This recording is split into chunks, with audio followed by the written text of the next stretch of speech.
सुप्रभात बच्चों। Class 5th के लिए आज हम लोग सप्तक पढ़ेंगे। क्लास 5th के बच्चों के लिए के सिलेबस में भी हम लोग को पहले सप्तक पढ़ना है। तो समझेंगे सप्तक का मतलब होता है सात। संगीत में क्रमानुसार 7 शुद्ध स्वरों के समूह को सप्तक कहते हैं।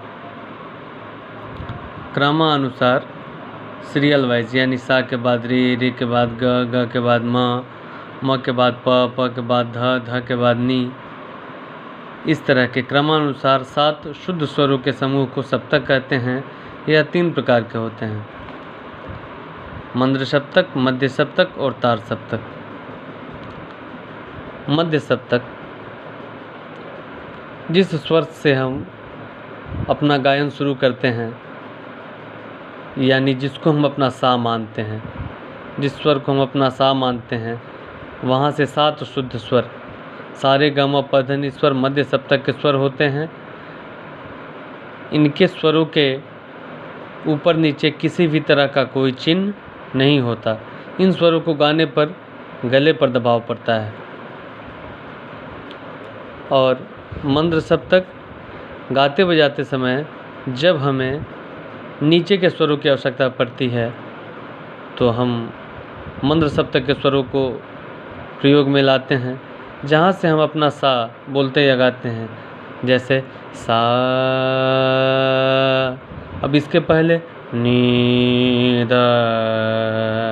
अब ये जो सा से पहले वाले स्वर हैं नी ध, ये मंद्र सप्तक हैं। यानी जो हमारा अपना सा है, जिसको हम सा मानते हैं, उसके पहले अवरोहात्मक नीचे उतरे हुए स्वर जो होते हैं नी, नी ध, प म ग रे सा, ये स्वर मंद्र सप्तक के स्वर होते हैं। इनके स्वरों के नीचे बिंदु लगा होता है। इन्हें गाते बजाते समय हृदय पे जोर पड़ता है। उसके बाद तार सप्तक। मध्य सप्तक के नी के बाद हम गाते हैं, वहीं से तार सप्तक शुरू हो जाता है। जैसे हम गाते हैं सा रे ग म प ध नी, नी सा। अब ये जो सा हम बोल रहे हैं, सा सा सा, अब ये सा जो है वो तार सप्तक का है। यहाँ से 7 स्वर क्रमानुसार 7 शुद्ध स्वर तार सप्तक के स्वर हो जाएंगे।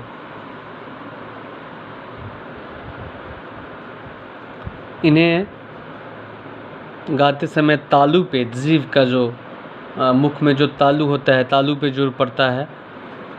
तो आशा है आप समझ गए होंगे। आप अपने नोट्स बुक में भी इसको लिखेंगे। अभी हम आपको हारमोनियम पे भी दिखा के बता रहे हैं। ये हो गया मेरा सा, रे ग म प ध नी, सा से नी तक। ये हो गया मेरा मध्य सप्तक। इसे बोलेंगे हम मध्य सप्तक। सा रे ग म प ध नी, मध्य सप्तक हो गया। और इसके पहले जितने भी स्केल हैं, जैसे ये सा है, इसके पहले नी, अब इसके पहले जितने भी ये स्केल हैं, ये सब मंद्र सप्तक के स्वर हैं, सब मंद्र सप्तक के स्वर हैं। और फिर मध्य सप्तक, जैसे मध्य सप्तक का नी मेरा जहाँ समाप्त होता है, उसके आगे तार सप्तक शुरू होता है। सा रे ग म प ध नी। अब इससे आगे जो भी स्वर है, सा रे ग म प ध नी, और ये सा, ठीक। तो ये हो गया तार सप्तक, ये हो गया तार सप्तक। अब अंतर क्या है, अंतर कैसे हम समझें कि तार सप्तक कौन सा है और मध्य सप्तक कौन सा है और मंद्र सप्तक के स्वर कौन से हैं। स्वर तो मेरे पास 7 ही हैं, सा रे ग म प ध नी। तो इसलिए शास्त्रकारों के द्वारा जिस स्वर के ऊपर नीचे कोई चिन्ह नहीं है, वो मध्य सप्तक के स्वर हैं, और जिन सप्तक के स्वरों के नीचे लिखते समय बिंदु लग गया वो मंद्र सप्तक के स्वर हो जाते हैं, और जिन सप्तक के स्वरों के ऊपर बिंदु है वह तार सप्तक के स्वर हो जाते हैं। जैसे अगर सा हम लिखे, सा के ऊपर बिंदु लग गया तो ये तार सप्तक हो गया। इस सा के ऊपर नीचे कोई चिन्ह नहीं तो ये मध्य सप्तक हो गया। और मानते हैं ये ध हो गया, ध के नीचे अगर बिंदु लग गया तो ये मंद्र सप्तक हो गया। ये कोई भी स्वर हो सकता है, या सा हो सकता है, या रे ग म प ध नि, सातों स्वरों में कोई भी हो सकता है। तो आप समझ गए होंगे, हारमोनियम पे भी आपको हम दिखा दिए, सप्तक आप समझ जाएंगे। अब अगले वीडियो में अब आप लोगों को सप्तक के बाद स्वर बताना है कि हमारे पास स्वर कितने होते हैं, शुद्ध स्वर, कोमल स्वर और विकृत स्वर, शुद्ध स्वर, उसमें कोमल स्वर और तीव्र स्वर, ये सब आपको आगे बताया जाएगा।